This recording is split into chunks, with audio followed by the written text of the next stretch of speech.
Après que ses deux fils ont refusé de lui rendre visite, même après de multiples demandes, une femme a décidé de laisser son héritage au petit garçon qui vivait à côté d'elle. Elsa a élevé ses fils sans aide extérieure. Elle a consacré sa vie à ses deux fils, travaillant très dur pour les nourrir et payer leur éducation. Lorsqu'elle a commencé à prendre de l'âge et à avoir des problèmes de santé, ses enfants lui ont tourné le dos. Ils ont cessé de lui rendre visite et même de prendre de ses nouvelles. Il vivait pourtant dans la même ville. Durant sa jeunesse, Elsa a exercé plusieurs emplois afin de nourrir ses enfants, mais ce n'est qu'à la vieillesse qu'elle a commencé à ressentir les effets de ce dur labeur. Sa mobilité a été sérieusement entravée par le travail rigoureux qu'elle faisait. Elle s'est retrouvée clouée dans un fauteuil roulant. Lorsque ses deux fils, Matt et Gabriel, ont obtenu leur diplôme universitaire, ils ont obtenu des emplois bien payés. Ils n'ont jamais quitté la ville, mais ils ont décidé de ne pas vivre près de leur mère.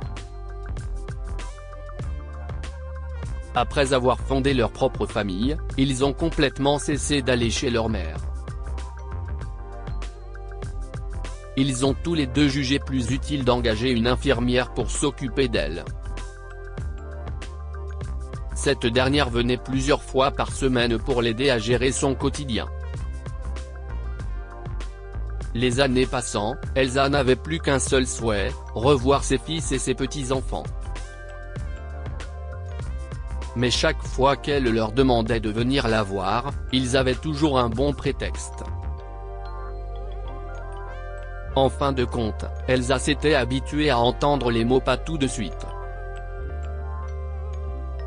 Bien qu'abattue par le comportement de ses enfants, Elsa préférait passer ses après-midi dans son jardin au lieu de bouder en restant à l'intérieur.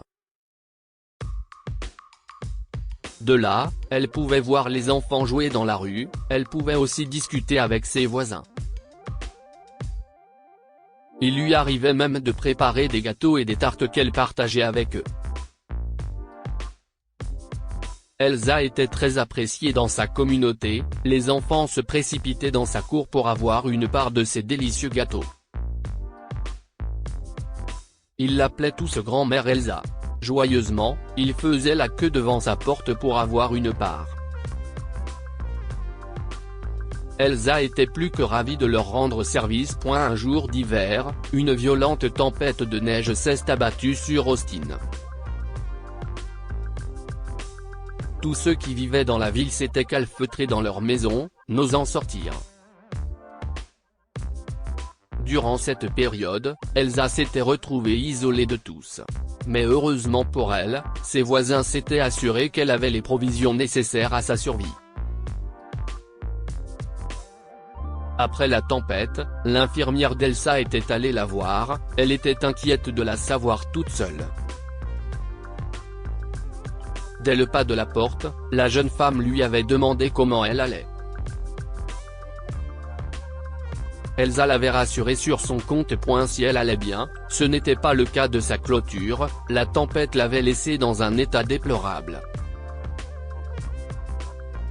Lorsque l'infirmière lui en avait parlé, Elsa lui avait simplement dit qu'elle appellerait ses fils. Elle était certaine qu'il viendrait l'aider. Elle avait commencé par appeler Matt. Après avoir pris de ses nouvelles, elle lui avait demandé s'il n'avait pas été touché par tempête. Ce à quoi il avait répondu, Elsa lui avait à peine souhaité bon voyage que Matt avait déjà raccroché. Elle avait alors appelé Gabriel. Mais ce dernier s'était empressé de lui dire qu'il était à l'aéroport avec ses enfants. Après la tempête, il avait décidé de les emmener ailleurs. Elle lui avait alors demandé s'il était en compagnie de son frère, il avait répondu par l'affirmative avant de raccrocher brutalement. Blessée et vaincue, Elsa était abasourdie par l'attitude de ses enfants. Elle ne comprenait pas pourquoi il ne pouvait pas prendre quelques minutes pour lui parler, et encore moins lui rendre visite. Un week-end, alors qu'elle était seule dans sa maison, la sonnette retentit soudainement. Elle sourit, espérant que Gabriel et Matt échangeaient Davis. En ouvrant la porte, elle fut surprise de voir Ben, un enfant de 6 ans qui était son ancien voisin. Émue, elle le prit dans ses bras en demandant ce qu'il faisait là. Il faut dire que sa surprise était compréhensible vu que les parents de Ben avaient déménagé dans une autre ville 6 mois plus tôt, emmenant leur petit garçon avec eux. « Joyeux anniversaire, grand-mère Elsa », dit-il en tenant un petit gâteau dans ses mains. « Oh là là, j'ai oublié que c'était mon anniversaire », dit-elle, surprise. C'était vrai. Elle avait oublié son anniversaire. En voyant le petit garçon, elle ne pouvait s'empêcher d'être touchée. Il y avait au moins une personne qui se souciait d'elle. Les yeux embués de larmes, elle avait remercié Ben. Elle était surprise de constater que cet enfant, qui n'était pas un de ses parents, se soit souvenu de son anniversaire, alors que ses propres fils l'avaient complètement ignoré. Elle était blessée, mais en même temps, très émue. Ben avait alors expliqué, soudainement, Elsa avait aperçu les parents de Ben. Ils se tenaient debout derrière lui, en souriant. Elle éprouva une joie immense et remercia abondamment ses visiteurs. Par la suite, elle avait invité Ben et ses parents à dîner, et ils avaient passé une soirée amusante pleine de rires et d'histoires drôles. À la fin du repas, Ben avait confié à Elsa que son père avait trouvé un travail près de son domicile. Il cherchait à aménager dans le même quartier qu'elle, ce qui allait permettre à Ben de lui rendre visite plus souvent. Avait répondu Elsa. Après leur départ, elle avait passé beaucoup de temps à réfléchir. Elle n'arrivait pas à comprendre pourquoi ses fils ne prenaient pas la peine de lui rendre visite alors qu'ils vivaient à quelques kilomètres de là, alors qu'un garçon avec lequel elle n'avait aucun lien de parenté avait réussi à faire venir ses parents d'une autre ville juste pour faire la fête avec elle. À ce moment, elle se rendit compte qu'il avait tout simplement cessé de se soucier d'elle dès l'instant où il s'était rendu compte qu'il n'avait plus besoin d'elle. Avec cette pensée, elle prit une grave décision. Quelques jours plus tard, elle téléphona à son avocat pour lui faire part de sa décision. Un fardeau en moins sur la conscience, Elsa sourit et sortit dans le jardin accueillir les enfants qui se pressaient sur le pas de sa porte. Elle leur fit asseoir sur la pelouse et leur lut une histoire. Pendant les années qui suivirent, elle s'occupa des enfants de sa communauté. Fidèle à sa promesse, Ben venait souvent la voir. Jusqu'à sa mort, ses enfants ne lui avaient rendu visite que 3 fois durant toutes ces années, et c'était parce qu'elle avait mentionné qu'elle avait des cadeaux à offrir à ses petits-enfants.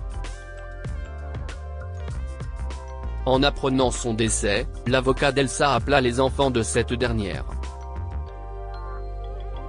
Ils s'attendaient à hériter de sa maison et d'autres biens, mais ils furent désappointés en ne recevant qu'une photo.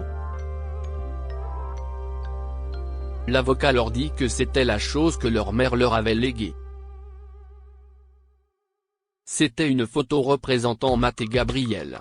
Tous deux arboraient un grand sourire devant un gâteau d'anniversaire. Près d'eux se trouvaient de nombreux cadeaux. En retournant la photo, Matt vit une inscription qui disait « L'avocat leur avait alors révélé qu'Elsa avait légué ses biens à Ben ». Les parents de celui-ci avaient été choqués en apprenant la nouvelle, mais cet argent tombait à pic.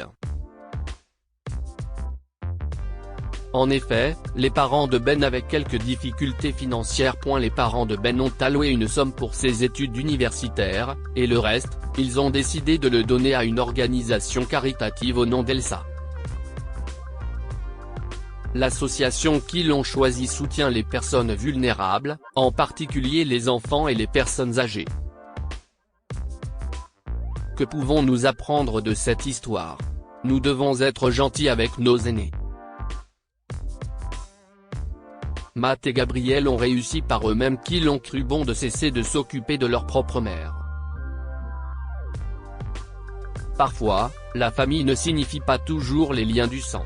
Lorsque les enfants d'Elsa l'ont abandonné, ses voisins sont devenus des membres honoraires de sa famille.